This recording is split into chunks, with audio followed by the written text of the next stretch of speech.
3. Assalamualaikum warahmatullahi wabarakatuh. Waalaikumsalam warahmatullahi wabarakatuh. Baik, selamat siang semuanya. Semoga teman-teman dalam keadaan sehat tanpa kekurangan sedikit pun. Baik, di siang hari ini kami dari kelompok 3 akan mempresentasikan salah satu materi dari mata kuliah pendidikan inklusif sekolah dasar, yaitu dengan materi membangun komunikasi dengan unsur yang terkait dalam mendidik anak berkebutuhan khusus atau yang biasa disebut dengan ABK. Untuk itu, sebelumnya kami akan memperkenalkan diri. Yang pertama, saya sendiri bernama Anissa Nur Aulia Arazak, NIM A510190126, dan yang kedua adalah Ganis Rindang, NIM 123. Yang kedua ada Yolinda Mardika Putri, NIM 124, dan yang terakhir ada Irfan Tirta Sakti, NIM 125. Next.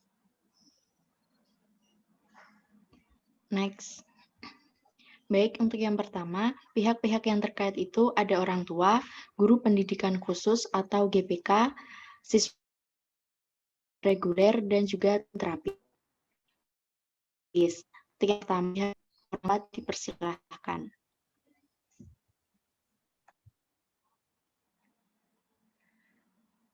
Poin pertama yaitu komunikasi orang tua dengan anak berkebutuhan khusus. Keluarga adalah sekumpulan orang yang hidup bersama dalam tempat tinggal bersama, dan masing-masing anggota merasakan pertautan batin sehingga terjadi saling mempengaruhi dan saling memperhatikan. Menurut Sulaiman, sebagai orang tua tentunya ingin memiliki anak yang sehat dan normal.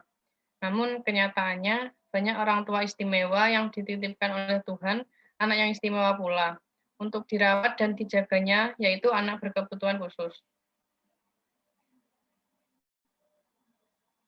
Pada awalnya, mungkin orang tua merasa kecewa saat mengetahui anaknya memiliki hal yang berbeda dari anak pada umumnya. Namun dengan menerima kondisi yang ada, orang tua akan bisa untuk menjaga dan merawat anak mereka tersebut. Pandangan orang tua terhadap anak juga menentukan dalam berkomunikasi. Komunikasi antar orang tua dan anak berkebutuhan khusus adalah untuk membangun hubungan yang harmonis dengan memberikan kasih sayang dan dukungan kepada anak. Banyak cara yang dilakukan orang tua agar dapat berkomunikasi dan memahami pesan yang ingin disampaikan anak kepada mereka. Ada beberapa macam cara komunikasi orang tua kepada anak, yaitu yang pertama menggunakan bahasa isyarat. Bahasa isyarat sering digunakan pada penderita tunarungu. Bahasa isyarat digunakan dengan menggabungkan kata dengan makna. Yang kedua yaitu auditory oral. Auditory oral adalah alat bantu pendengaran. Alat ini menggunakan bantuan bunyi untuk mengembangkan kemampuan mendengar dan bertutur kata.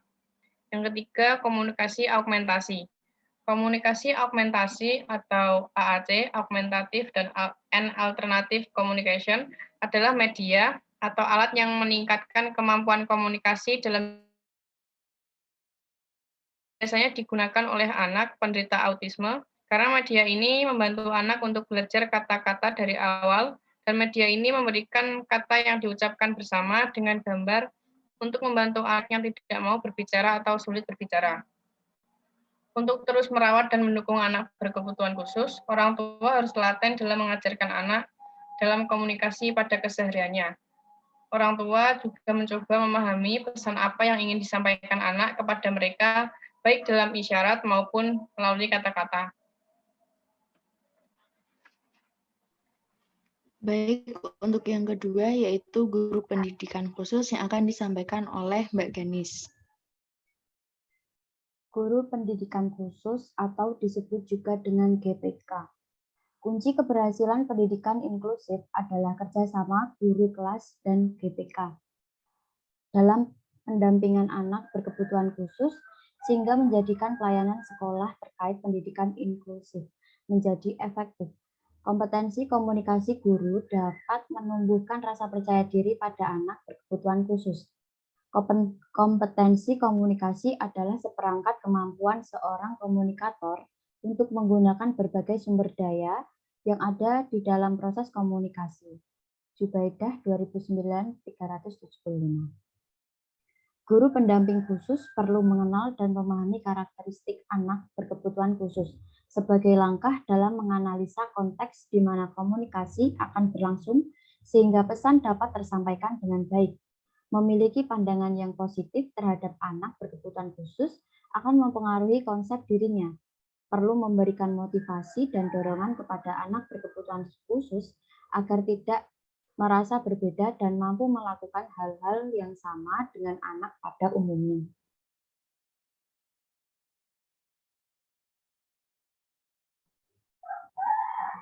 Faktor yang mempengaruhi pola komunikasi guru pada siswa ABK di kelas.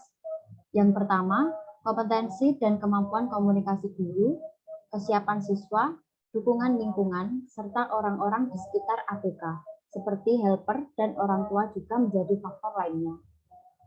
Yang kedua, komunikasi guru dilakukan melalui beberapa saluran dan metode, mulai dari komunikasi di depan kelas dengan metode ceramah, diskusi kelas dan tanya jawab, serta komunikasi instruksional secara individual dengan berbagai teknik komunikasi.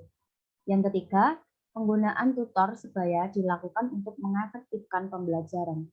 Yang keempat, penggunaan bahasa verbal dan nonverbal seperti raut muka ekspresif, suara lantang, artikulasi jelas, gaya tubuh, dan bahasa tubuh ekspresif, disertai dengan sentuhan, helaian, tatapan mata.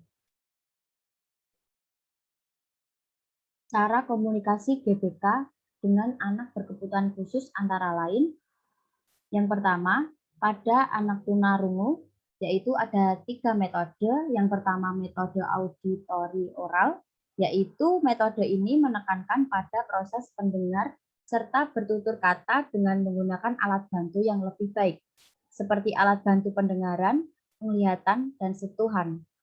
Metode ini menggunakan bantuan bunyi untuk mengembangkan kemampuan mendengar dan bertutur kata.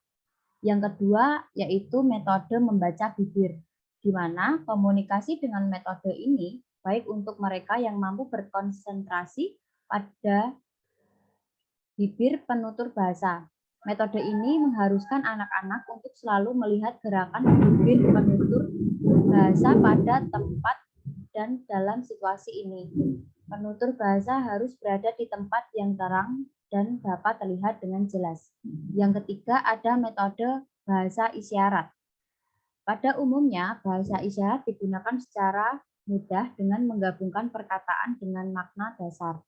Bahasa isyarat yang digunakan pada umumnya adalah isyarat abjad satu jari.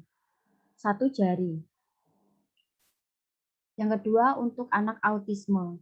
Untuk mengatasi masalah tersebut, didesain suatu alat yang disebut Augmentative and Alternative Communication atau disebut juga dengan ACC, adalah media dan metode serta cara yang digunakan oleh anak yang mengalami hambatan dalam berkomunikasi agar dapat berkomunikasi dengan baik dan lancar dengan orang di sekitarnya.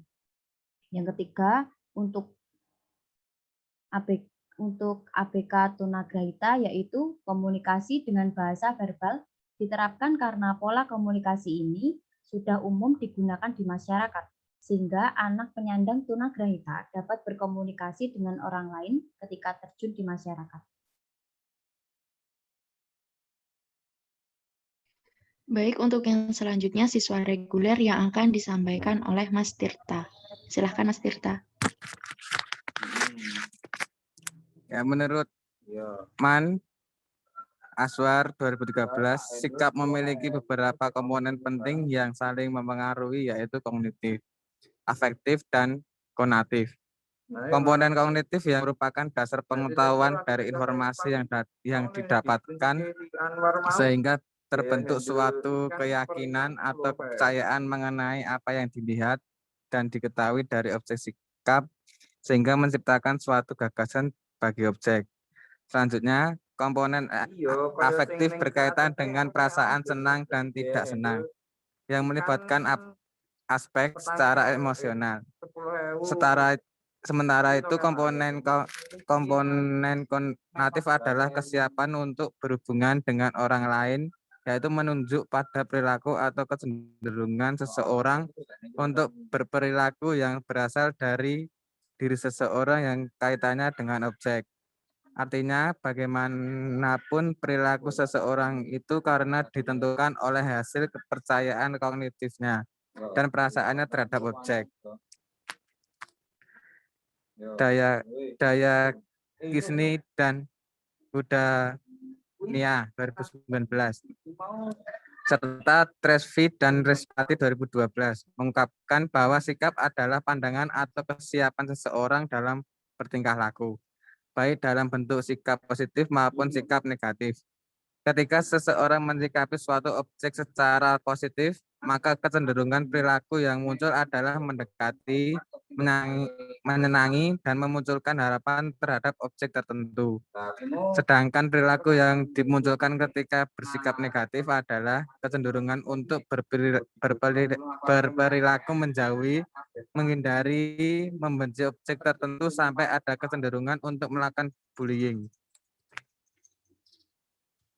Sikap yang memunculkan dari siswa reguler terhadap siswa berkebutuhan khusus adalah apa yang dilihat dan apa yang dirasakan oleh siswa reguler terhadap keterbatasan siswa berkebutuhan khusus, baik secara fisik, sosial, emosional, dan inteligensinya. Dalam hal ini, siswa reguler dapat menunjukkan sikap berupa sikap positif maupun berupa sikap negatif. Sikap positif yang ada pada siswa reguler adalah siswa reguler akan cenderung menerima kehadiran siswa berkebutuhan khusus dengan beberapa kekurangannya, baik secara fisik, sosial, emosional, dan inteligensinya. Sehingga ketika siswa berkebutuhan khusus mengalami kesulitan, siswa reguler akan senantiasa bersedia menolong dan peduli terhadap kekurangan siswa berkebutuhan khusus.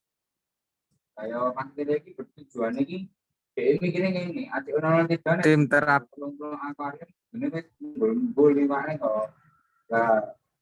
Baik, terima kasih Mas Tirta. Untuk yang tim terapis akan saya jelaskan. Tim terapis atau tim tenaga profesional merupakan sekelompok orang yang dipercaya sebagai tenaga ahli dalam aspek pelayanan kesehatan guna untuk mencegah, mengurangi, dan menghilangkan hambatan atau gangguan yang tidak optimalnya potensi fisik, mental, intelektual, sosial, hingga tingkat emosional pada anak berkebutuhan khusus di sekolah. Tim terapis perlu disediakan oleh pihak sekolah inklusi untuk dapat membantu stakeholder dalam menangani siswa berkebutuhan khusus. Adapun kebijakan pemerintah yang mengarahkan sekolah penyelenggara pendidikan inklusi untuk menyediakan pusat terapi dan edukasi bagi siswa yang mengalami hambatan dalam tumbuh kembang, hambatan belajar, dan perilaku sosial serta emosional. Berikut ini ada beberapa macam-macam terapi yang diberikan kepada anak berkebutuhan khusus. Yang pertama ada terapi wicara. Terapi wicara adalah suatu ilmu atau kiat yang mempelajari perilaku komunikasi normal ataupun abnormal yang dipergunakan untuk memberikan terapi pada penderita gangguan perilaku komunikasi, yaitu kelainan kemampuan bahasa, bicara, suara, irama atau kelancaran, sehingga penderita mampu berinteraksi dengan lingkungan secara wajar. Yang kedua, ada terapi okupasi. Terapi okupasi ini merupakan kegiatan-kegiatan terapi yang tentunya juga menggunakan alat-alat atau permainan yang disesuaikan dengan umur anak, sehingga dalam penyampaiannya ada beberapa penerapan terapi okupasi yang sesuai dengan tujuan yang hendak dicapai. Terapi okupasi ini jika menurut Sobadi tahun 1990 merupakan terapi yang melatih gerakan halus dari tangan dan integrasi dari gerakan dasar yang sudah dikuasai melalui permainan dan alat-alat yang sesuai. Sedangkan pengertian okupasi terapi menurut Keputusan Menteri Kesehatan nomor 571 tahun 2008 adalah profesi kesehatan yang menangani pasien atau klien dengan gangguan fisik atau mental yang bersifat sementara atau menetap. Dalam praktiknya, okupasi terapi menggunakan okupasi atau aktivitas terapeutik dengan tujuan mempertahankan atau meningkatkan komponen kinerja okupasional dan area kinerja okupasional. Kemudian yang ketiga yaitu ada terapi fisik. Fisioterapi atau terapi fisik bagi anak-anak autis bertujuan untuk mengembangkan, memelihara, dan mengembalikan kemampuan maksimal gerak dan fungsi anggota tubuh sepanjang kehidupannya. Dalam terapi ini, terapis harus mampu mengembangkan seoptimal mungkin kemampuan gerak anak. Misalnya, gerakan menekuk kaki, menekuk tangan, membungkukkan badan, berdiri dengan seimbang, dan berjalan hingga berlari. Yang keempat, ada terapi perilaku. Terapi perilaku digunakan untuk mengurangi perilaku yang tidak lazim. Terapi ini dapat dilakukan dengan cara terapi okupasi dan terapi wicara. Terapi okupasi dilakukan dalam upaya membantu menguatkan, memperbaiki, dan meningkatkan keterampilan ototnya. Kemudian yang kelima, ada terapi sosial. Dalam terapi sosial, seorang terapis harus membantu memberikan fasilitas pada anak-anak autis untuk bergaul dengan teman-teman sebayanya dan mengajari bagaimana cara-caranya secara langsung. Karena biasanya anak penyandang autis memiliki kelemahan dalam bidang komunikasi dan interaksi. Dan yang terakhir ada terapi ABA. Terapi Applied Behavioral Analysis atau ABA ini adalah jenis terapi yang telah lama dipakai, telah dilakukan penelitian dan didesain khusus anak-anak penyandang autisme. Metode yang dipakai dalam terapi ini adalah dengan memberi pelatihan khusus pada anak dengan memberikan positif reinforcement atau hadiah. Kemudian untuk kesimpulannya, dalam mendidik anak berkebutuhan khusus, diperlakukan adanya pihak-pihak yang mengatasi anak tersebut untuk saling berkomunikasi mengenai tumbuh kembang pada anak. Pihak-pihak terkait yang dimaksud seperti orang tua, guru pendidikan khusus atau GPK, siswa reguler, dan juga tim terapis yang disediakan oleh pihak sekolahan. Dalam berkomunikasi dengan anak berkebutuhan khusus, guru dan orang tua memiliki beberapa metode, yaitu metode auditory oral, kemudian metode membaca bibir, dan metode bahasa isyarat. Selain metode untuk berkomunikasi dengan anak berkebutuhan khusus, ada pula beberapa terapi yang disediakan oleh tim terapis pada sekolah inklusif, yaitu terapi bicara, terapi okupasi, terapi fisik, terapi perilaku, terapi sosial, terapi ABA, dan sebagainya. Sekian presentasi dari kelompok kami. Apabila ada kekurangan dan kesalahan, kami mohon maaf. Wassalamualaikum warahmatullahi wabarakatuh. Waalaikumsalam warahmatullahi Waalaikumsalam wabarakatuh. warahmatullahi wabarakatuh.